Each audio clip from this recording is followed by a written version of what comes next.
right, welcome to the Musician, Technician, Entrepreneur Podcast.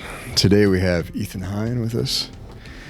He's a PhD in music education from New York University. He teaches music education, technology, theory, and songwriting at NYU, the New School, Montclair State University, and the Western Illinois University. As a founding member of the NYU Music Experience Design Lab, Ethan has taken a leadership role in the development of online tools for music learning and expression, most notably the Groove Pizza. Together with Will Kuhn, he is the co-author of Electronic Music School, a contemporary approach to teaching musical creativity, published in 2021 by Oxford University Press. Thanks for being here, man. My pleasure. Yeah. Thank you for having me. So, I kind of wanted to just jump right into an idea I was thinking of, and that is, like, we started our program we were on about 10 years. I feel like we're kind of on the same, you're in trajectory, and I feel like there's like a revolution of music tech overtaking music education. Do you feel that same? Oh, yeah. The wind is blowing. It went from being a very kind of fringy, experimental sort of idea to now a thing that everybody is scrambling to get into their program if it's not there already. Mm-hmm. Yeah, yeah. We've noticed. I mean, tomorrow you're doing our professional development day, and like our first one, we had like 10 people at it, and this is back at 8 years ago or whatever, probably pre-COVID, and then 15 people and 20, and tomorrow we're going to have almost 30 people, and it's all music educators, and we got these high school teachers that don't know, well, they weren't trained in this, No. So, and so that's your specialty, right? That's kind of what you're. Yeah, I mean, I kind of came into music ed through this backwards. Sort of unintentional way. I came in through the music tech side of things. Like, I was a guitarist and I was playing in bands and then, recording and producing and making a little electronic music, and I went to grad school for music tech with the idea that I would end up working at a place like Ableton. Like, I wanted to create these tools that I was using. And I got there and found that I am not a programmer. Okay. I tried, but people started offering me, teaching jobs. It was starting to be like, oh, Montclair State, we have this music tech program. We need some people. NYU, we're starting to offer some more classes in this. We need somebody to take it over. And I was like, teaching this stuff. Mm-hmm. Well, all right. I like teaching. And it just coincidentally happened to be at the moment of this kind of explosion of the field. Yeah. And here I am all these years later. Yeah, yeah. What were you doing just prior to going into like grad school and stuff? What was your? Oh, I was playing in bands and working in digital marketing, which I hated and was terrible at. And my wife, God bless her, was just like, "You are never going to be happy doing this. You gotta really give music a real shot, And will be grateful to her forever for pushing me, Yeah. Did you have your bachelor's in music ed? No, I studied political science. I don't know. It was like playing in bands the whole time, but I was like, I can't really do this though. I mean, not for a living. Like, I got to figure out something else. No, so I was always playing, since I was a teenager. But yeah, I never really imagined that this was going to be like the thing. So then you see my bachelor's in music is in music ed, and I never intended ever to teach, in high school, because I knew it never would happen. Being a guitarist with a music ed person, who's going to hire me? Yeah, no, it's but I did have a bachelor's in music ed, and the thing I got from music ed, my degree, was my wife. I met her when I was student teaching. That's a good deal. All right, there's the prize. Yeah. So, but so it's interesting that you didn't have a music ed and you went into music ed. Tell me about that. Well, okay, so this is funny. So I was, studying in the music tech program at NYU, and I had this idea of I So the professionals are like really well taken care of, right? They have an infinite variety of things to choose from, but I felt like there weren't a lot of tools kind of at the beginner level, things that were just simpler and not intended to be full-blown professional things. But and I had this idea of like designing something like that for my master's thesis, and I was like, this isn't really a technology project. This is really more of a music education project. So I went to the guy, his name was John Gilbert, who then was the director of music education at NYU. I was like, I have this idea. Are there any of your, classes that I should take? And he was like, no, we don't have anything for you. You just stick with the music tech people. Or I don't know. I ended up talking to like the video game designers just because, again, like there was nobody sort of comrades. They're just like now, while I was there, they did hire this guy named Alex Ruthman, who was the first joint music education and music technology hire. And he became my advisor, and he helped me develop this thing called the Groove Pizza. That was my master's thesis project, and now it's the Groove Pizza. Okay. It's available on the web. It's been used by, I think, like 10 million people now around the world. It's like a free app. Right? Yeah. And it's just to help you like learn how to program drums, and it is a very rudimentary drum machine, but on purpose. So all it does is you get like a kick, snare, and a hi-hat. You can see it in the standard kind of drum machine view and also on a circle because we found that like this circular representation of rhythms is a lot more kind of friendly and intuitive for beginners, and that's all it does. Now, if you want to, really make beats, go use Logic or Pro Tools or Ableton or Reason. Yeah. But we didn't want to overwhelm people with an infinite universe of possibility. Yeah, but that's exactly what rhythm is based on. This kick, snare, and hi. Yeah, I mean, we figured, right? I studied, one of the guys that I worked with, his name was Ruben Alvarez. He just passed away. He's a phenomenal percussionist, and he studied in Cuba. And he always just said, look, there's only 3 components in the beat. There's a thump, there's a snap, and there's some kind of metal sound. Yeah. And because he was doing like percussion ensembles and doing Afro-Cuban stuff. But those were, he says, it's always boiled down to that 3, and so you nailed it. Yeah, no, that's correct. And and so I started to feel like, okay, well, a lot of the technology that you need for education is pretty mature as technology, but now it's like, how do we kind of develop like pedagogy around it? Like, how do we get it into the classroom? What are the institutional obstacles to getting this to happen? And then I found out, music teachers aren't ready to do this at all. Because again, I didn't really do school music when I was a kid. I just kind of played the guitar, right? And I didn't realize like just kind of how classical the field still is. And so I'm like, y'all have like, you've just never had the opportunity to like write a song, make a beat, record something other than on your phone. Yeah, I could see how you would have a hard time getting this to happen in your classroom now, And so then, for like doctoral study, I was just like, I don't want to design any more technology at all. Like, just how do we help people get from where they're at with their training to a place where they could use this infinite wealth of tools that are already out there? Yeah.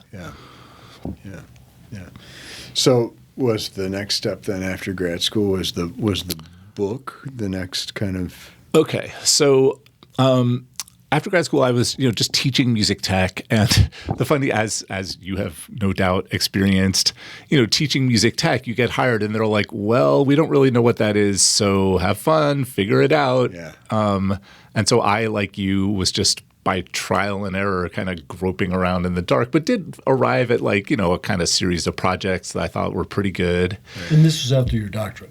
No, this is still after the master's. Okay. Just doctors are in the early stages. But I was like, but there's got to be like a book or something like. To help. And I have a lot of ideas for how to do this, but I don't really have like the lesson plans because teaching college, you don't really have to have lesson plans, right? You don't have to have curricula written out. You can just kind of go in there and work out things. Yeah, and so for people who are like teaching high school where they really need stuff to be structured, my kind of vague improvisational project plans were not cutting it.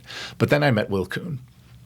And Will Kuhn, those of you who don't know, is the coolest high school music teacher in America.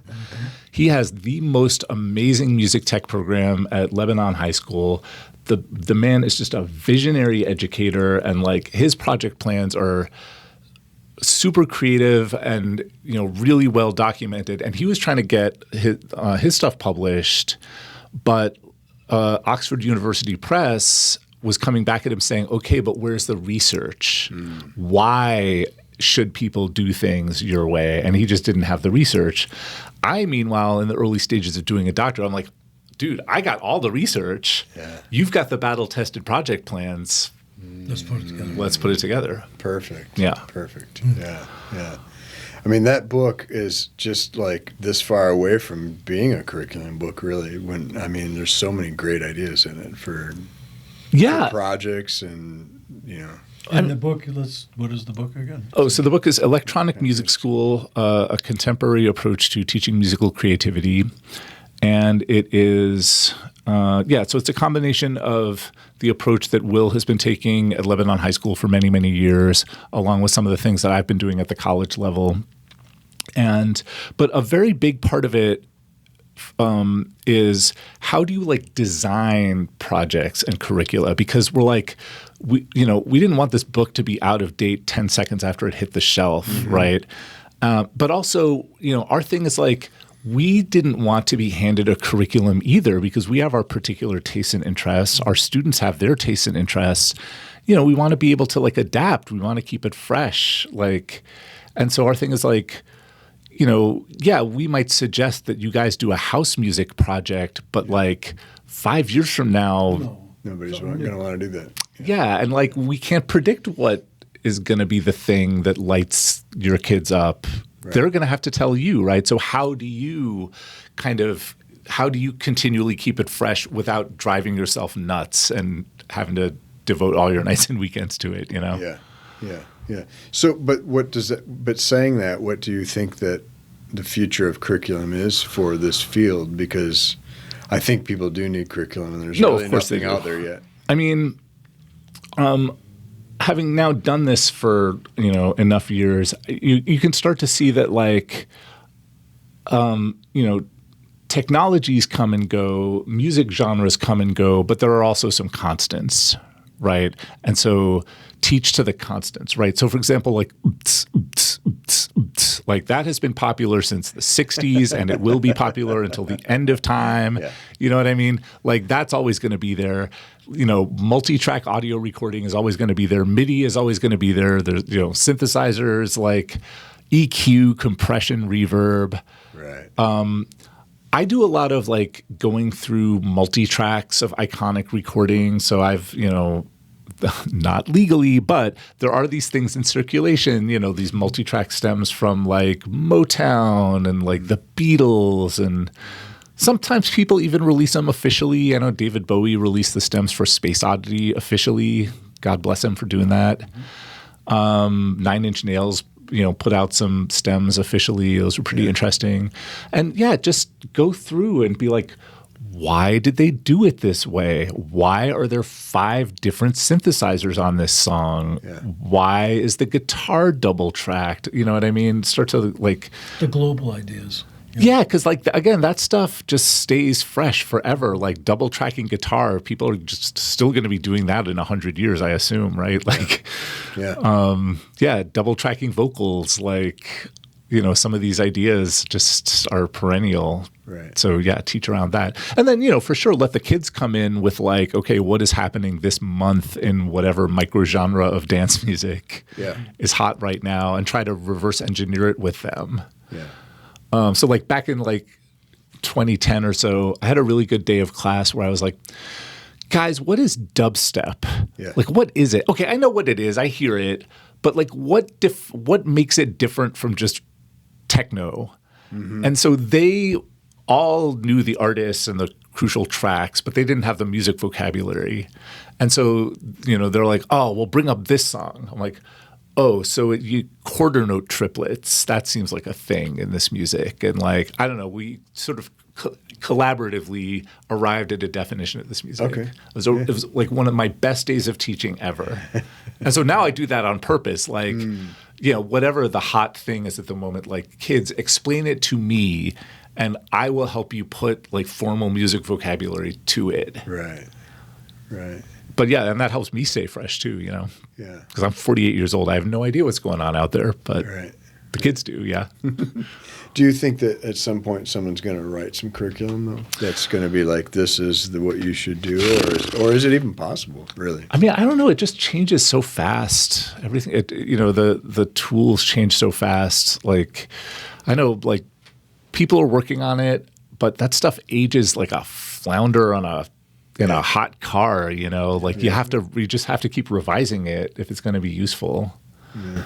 So what are like some of the things that you and Will kind of like wrestled with when you guys wrote this book? Like, were you guys working on those? Okay, what are the global aspects that we need to like, really incorporate? Yeah, like what are these kind of perennial? What are these things that carry across the styles and genres, right? So like the idea that you build things from loops, that you don't create songs in order. Like you don't start at measure 1 and then figure out what's going to happen in measure 2. No, you come up with some loops. Mm-hmm. And then the last thing that you do is like come up with a structure. Like how many times does this loop happen? And then it goes into this loop. And is there some kind of transition from one to the other? Maybe we do like that, right, between the end of this section and the beginning of the next one. But yeah, this idea of like, so Will actually has a pretty smart strategy of having the kids make just 4-bar loops, just bang out dozens and dozens of 4-bar loops. And then from scratch. Yeah, just using the loop libraries or MIDI or whatever. Doesn't matter, just whatever. Yeah. But then like go through them and be like, which are your top 3 in your folder of loops that you made? Because the best one, that's going to be the chorus of your song. The second best one, that's going to be the verse, and the third best one is going to be like the breakdown or the bridge or whatever. Okay. Right, and then you kind of build the song from there. Okay. But again, it's just which, again, if you produce electronic music, you're like, yeah, that sounds about like what I do. Yeah. But if you're coming from like a composition background, that is a little bit alien. Yeah. Right. Because you're not starting at the beginning and going through to the end. You're coming up with these sections and exactly. Parting it out. Yeah. Does he tell them ahead of time that's what they're doing? Or, of course. It's not like a secret. Oh, okay. But because it'd be kind of funny to just like make your loops. Okay, now you have your chorus, your verse, and your bridge. No, this is true. Or like, I'm a really big believer in like just doing projects and dealing with the music tech concepts as they arise organically in the course of doing them, right? So rather than okay, here are microphones and how they work. What I do is have the kids just go and record stuff with their phones. And then they try to make music out of their kind of found sound recordings. And they have to deal with the severe limitations of your phone as a recording device. And then say, okay, now here's how the actual microphones work, right? And you got to think about your recording environment a little bit. And,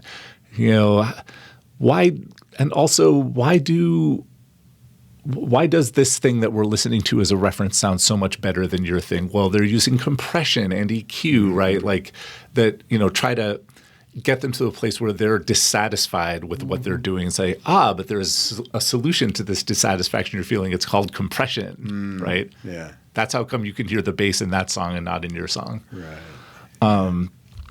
And just do everything in the context of like making original music. Because I don't know about you guys, but that is how I learned. Yeah. Very much like I got to record my band. Yeah. I want to work out some ideas with the drum machine, it's just such a natural motivator. Yeah. One of the things that we did because we had to wrestle with the idea of our research too, at the beginning of this, and they go, look, there's nothing like this. Luckily, when we were in grad school, we are you familiar with the TFUM report? It's transforming music majors, and it was all about the idea of becoming, writing and creating in contemporary styles instead of being just an interpretive performer. Yeah. And so So that was our research that we, utilized to say, look, this is another way to have a music major. See, because when we started this, we were part of the music department. Mm-hmm. We were a concentration, and so we had to kind of use that context. But then, but we quickly grew, once we added like some of the business components to it, mm-hmm. and then it turned into its own major. But it was always about using, creating and writing, and then, like you said, being dissatisfied. Why can't it? That's my mantra in my teaching, is doing. You got to have a reference, okay? Because these people have released it, and you like it. What is it that you're doing that doesn't sound like this? Yeah. And so I'm always saying, bring in your references so that you can compare it to them. Yeah, and hopefully not in a way to like make you feel discouraged, but. Yeah, just to give you a sense of what you're aiming for. Yeah. But and I understand why historically music was not taught in this kind of creative project oriented way, right? Because composing with notation is hard. Yeah. And playing student compositions is so much harder than playing professional compositions. It just the logistics of it. Imagine trying to compose something for your high school wind band. I don't mm-hmm. even know how you would do it. And so it really does kind of require, this technology, just to make it possible in a reasonable and, in a one semester class to get a result that actually sounds like something. And plus we have the advantage of being able to work in these styles that are familiar to the kids. I feel like if you're teaching wind band, it's the mechanics of the instrument plus this unfamiliar repertoire. It's a lot of different things at once. But if I can get the kids to come in and say, all right, what a trap beat is supposed to sound like. You've got a clear picture in your head. I can help you kind of get over the technical obstacles, but at least we don't have to together figure out what trap even is first. That's a big advantage. Yeah. Write an essay on it. Yeah. What's going on in New York as far as at the college level? Because I still feel like around here, I'm not sure that you could get, let's say someone is aspiring to be a music technology, a music production teacher. Mm-hmm. That doesn't really exist here. To say, I mean, the job exists. Oh yeah. But there's no official go to college and do that. You have to go sideways into it. Yeah. You have to get your music ed degree. Right. And then people go, okay, now this is why you're here, so you can teach them how to. Are you guys developing something in New York that's where you would have maybe a music technology education degree or something like that? Yeah, this is the real obstacle is, if the colleges want to get their music ed majors state certified to teach in the public schools, the requirements for that are pretty strict and pretty rigid and pretty demanding. Right. It's already in New York State, it's just 45 credits worth of stuff just to pass the exam. And they got a history of the Renaissance. And it's pretty brutal, and so just piling more stuff on top of them feels inhumane. Now, we got to do it. They got to be ready to go out there and teach music tech class because that's going to be expected of them too. But what the NYU Music Ed program is discussing, and this is going to be a multi-year process, but they're discussing maybe have these tracks where there's get certified to be a public school, band director or whatever. That just is the way that they've been doing it for 50 years. Right. But then this other track that is a music tech track or another track that's a community music track, right? Where, start to recognize that there are these very different models for what a music teacher is and that there is no one program that can possibly prepare all of them, Yeah. So that you do see some things going on where there might be in Illinois and we're just not aware of them, but it just feels feels like everybody we know that's they're all coming in sideways. Or else they'll even be sometimes just be English teachers and go, right. Hey, by the way, I can do this music thing, and I go, oh, do it. Yeah, take our music tech class, please. Right. Yeah. Oh no, it's people are just scrambling, and it's all very ad hoc out there right now. So there's no you can't get your certification in teaching music, so to get a bachelor's in music education, it can't be like a tech-based. It has to be a regular music, like being orchestra, band, choir certification. Yeah, and you do like 1 semester of music tech on top of that. Okay. And I mean, one That's semester. minimal. That's It's minimal. no, and I've been teaching that 1 semester class for many years, and it's like pouring a bucket into a shot glass, like. And yeah, so everybody recognizes it's a problem, but the wheels turn slowly at the state level. Here too. No, so there's plenty of innovation, going on out there. But yeah, it does seem like the people who are doing this work are pretty much, like Will Kuhn. I mean, he was just a regular marching band director, and he just like learned how to produce electronic music on his own time just because he thought it was interesting. But he's also like a superhero. Yeah. It really asks a lot of people, Exceptional. Yeah. And meanwhile, I am not certified to teach in the public schools. Like I could do it. At this point I could get the certification, but I don't have it because I specialized in all of this tech stuff. So yeah, I am not qualified to lead a high school band. Yeah. There's only so many hours in the day, Right.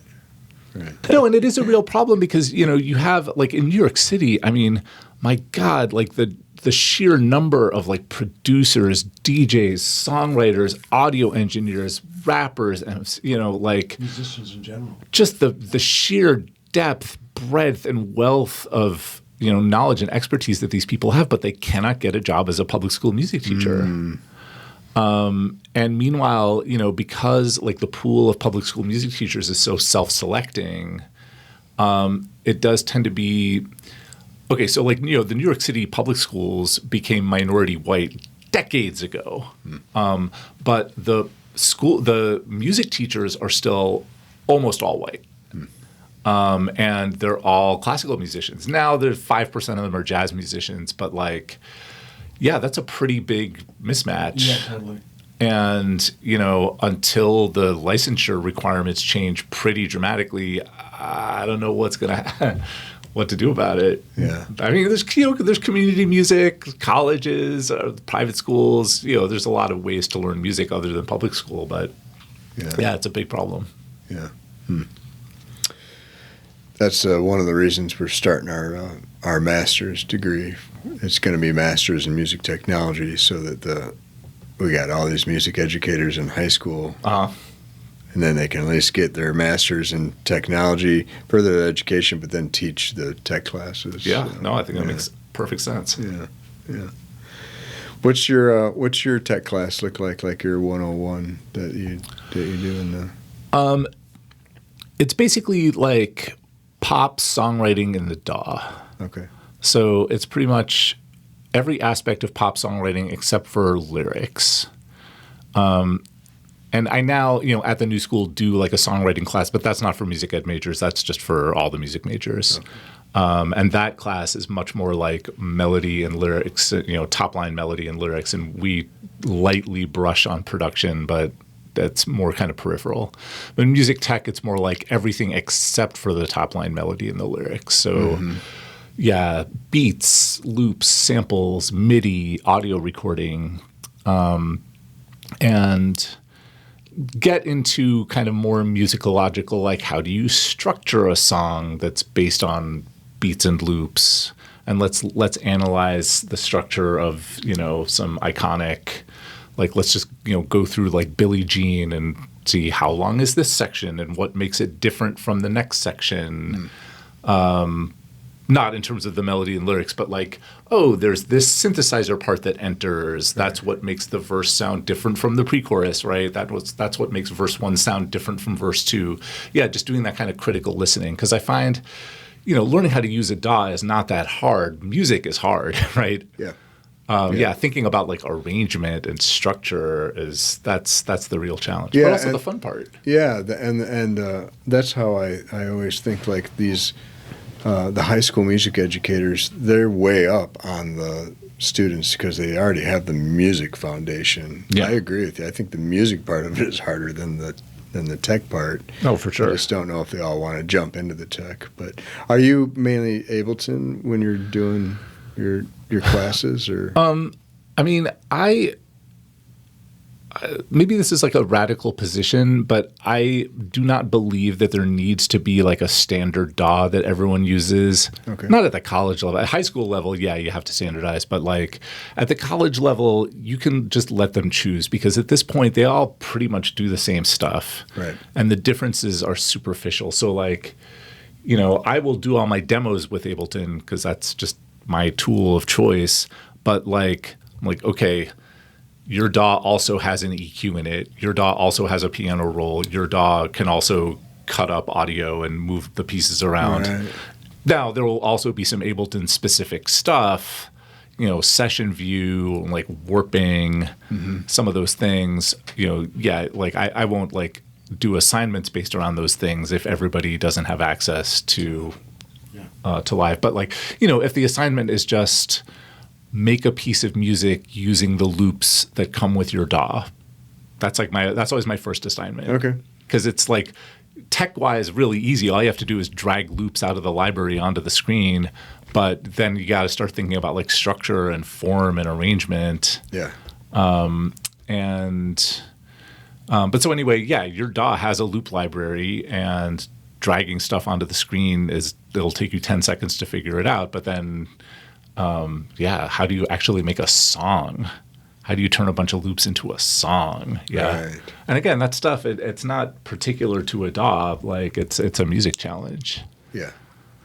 And same with like audio recording at this point, audio recording is audio recording. Maybe the little record arm button is on the left side of the screen or the right side of the screen, but like that's not the hard part. The hard part is like, how does the microphone work, Right. Are you doing microphone stuff in that first class? Yeah, I mean, it's light. It's pretty much just like, this is an SM58 and this is an SM7B. And you should know that there are many other things that are much more expensive than these two. Right. Talk to me after class if you're in the market for something a little more professional than this. But it's a little tricky to know like, are you just trying to make a decent sounding recording of your choir? Or do you want to know like how how Ariana Grande is recording stuff? Like, right. Yeah, it's a bit difficult to cover such a huge range of use cases. I mean, I do, in a one semester class, we certainly can't get that deep into audio recording, but I like them to see footage of Ariana Grande in the studio, and she, God bless her, posts a lot on her Instagram of like the process. Oh, like really? She'll like bring her phone into the booth. Okay. And you can see, and she'll show like the process of like coming up with backing vocals, like kind of in the moment. And then she'll like film with her phone the screen of the Pro Tools session while she's comping the takes together.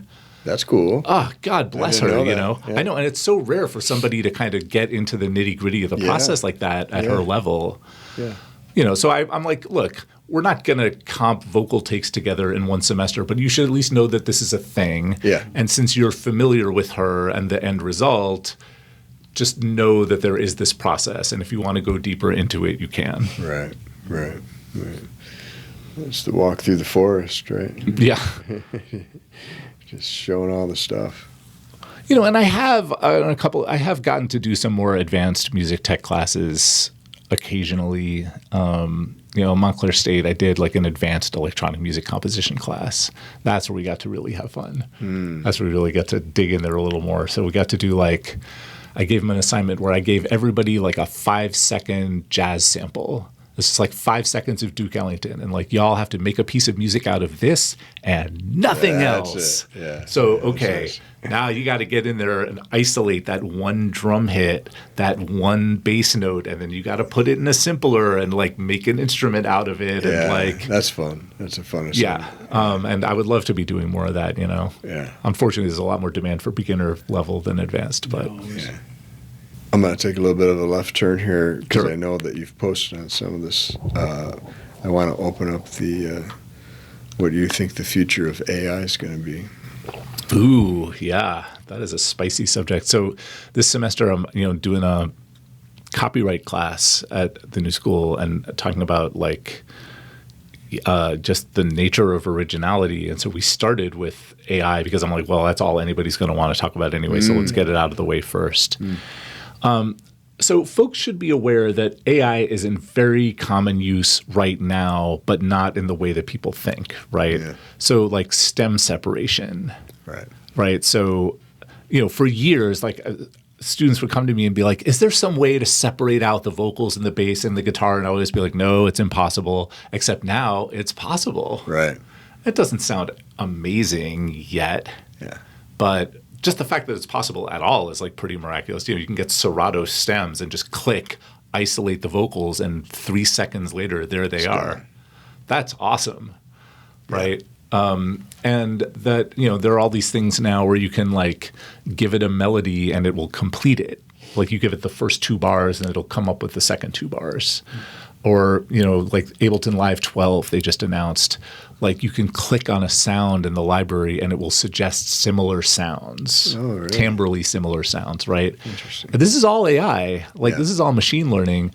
Now, is it type, I would like a cumbia metal song played on the accordion and then it just generates, no, that we're nowhere near it, right?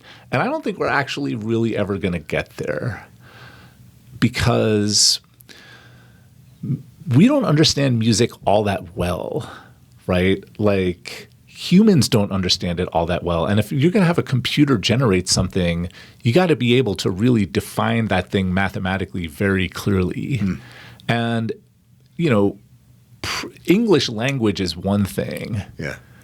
But like, plausible sounding English grammar turns out to be pretty amenable to machine learning, but like audio, I don't know, maybe we'll get there, but I've heard the experiments and I was like not impressed. Like it can generate MIDI, very good MIDI, but as we know, right, MIDI is not music and it takes a lot of human intelligence to get a MIDI file to sound okay and the computer cannot do it. Yeah.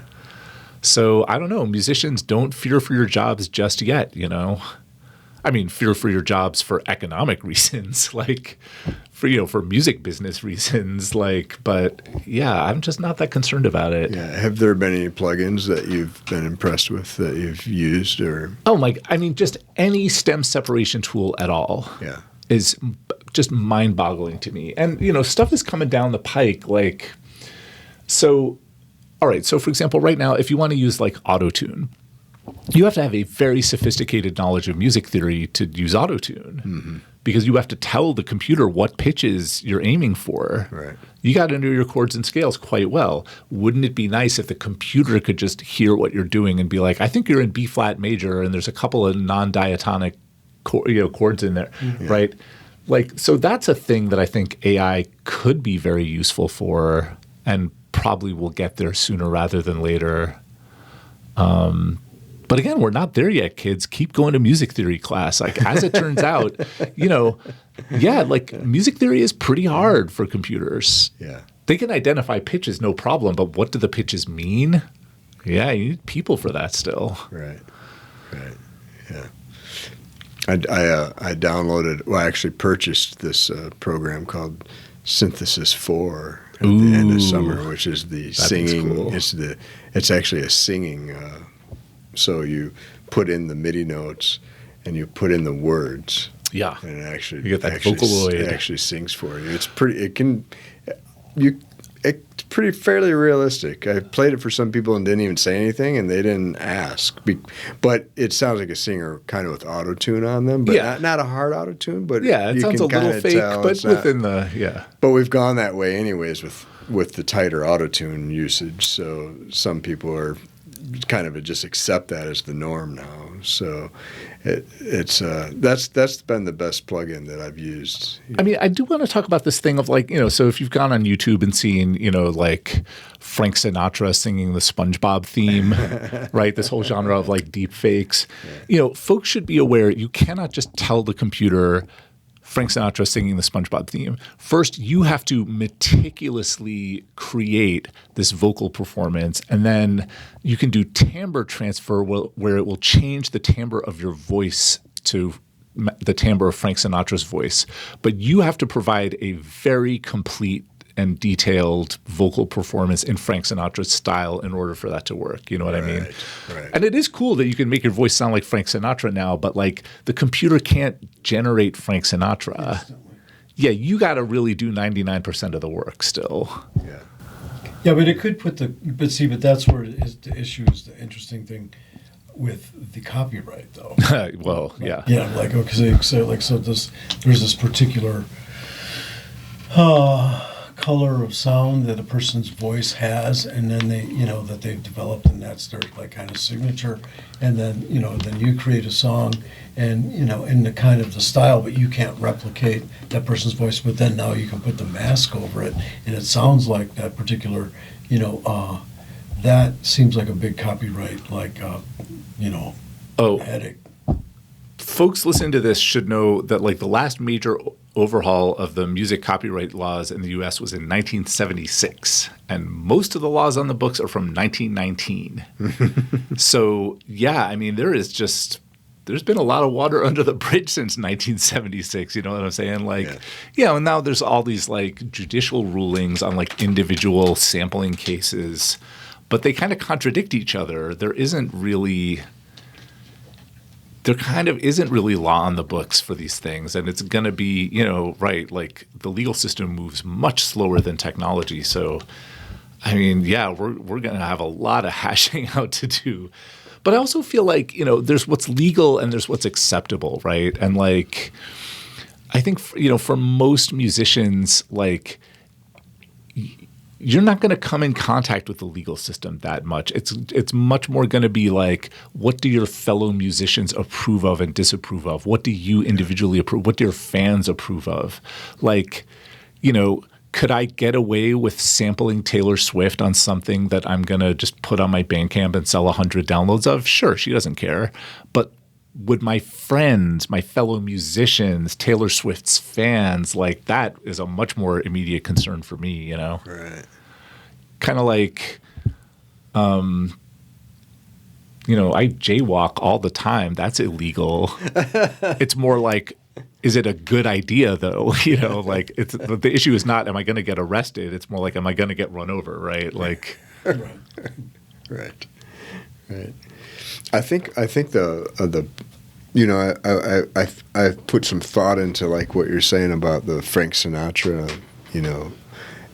I don't think there's any laws on the book that say you can't copyright the sound of a voice. Like I don't think anybody's said that sound of that voice is copyrightable. Like I don't officially. Like specific audio recordings are, but the sort of concept of the sound, right. There's nothing yet. But it does feel like if you take your voice and you have, and you put the Sinatra voice on it, you've kind of like stolen the essence of what Sinatra is. Like there's this persona or essence that has never been copyrighted before, because I don't think you couldn't really ever steal it before. Right. There was it would have been impossible. Right. Imitating Frank Sinatra has always been fine. Yeah.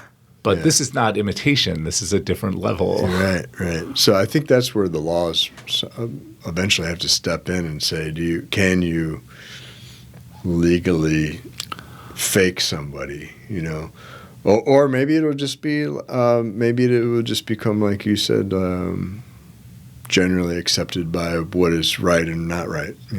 Yeah, I mean, I guess you can look at like something like auto-tune, where there are some like subcultures and communities where it's not only fine but required, and then there's some subcultures where it's just beyond the pale and you would never even consider using it. Right. Like, are you a rapper? Of course you would use auto-tune. Are you like on the Disney Channel? Of course you're going to use it. Are you a country singer? Probably not. Are you a jazz singer? Absolutely not. No way. Right. That's much more about like the sort of the rules of these subcultures than the law, Mm-hmm. So yeah, like I would never be caught dead deep faking Frank Sinatra, but like I could imagine the whole scene where they're like, yeah, that's the whole thing. That's what we do. Yeah. It might even become part of. It might even become its own genre in a sense. It's not difficult to imagine, Yeah. It's just a matter of where it'll land. It'll have to be on probably some platform like a SoundCloud or something like that. To begin with. Yeah.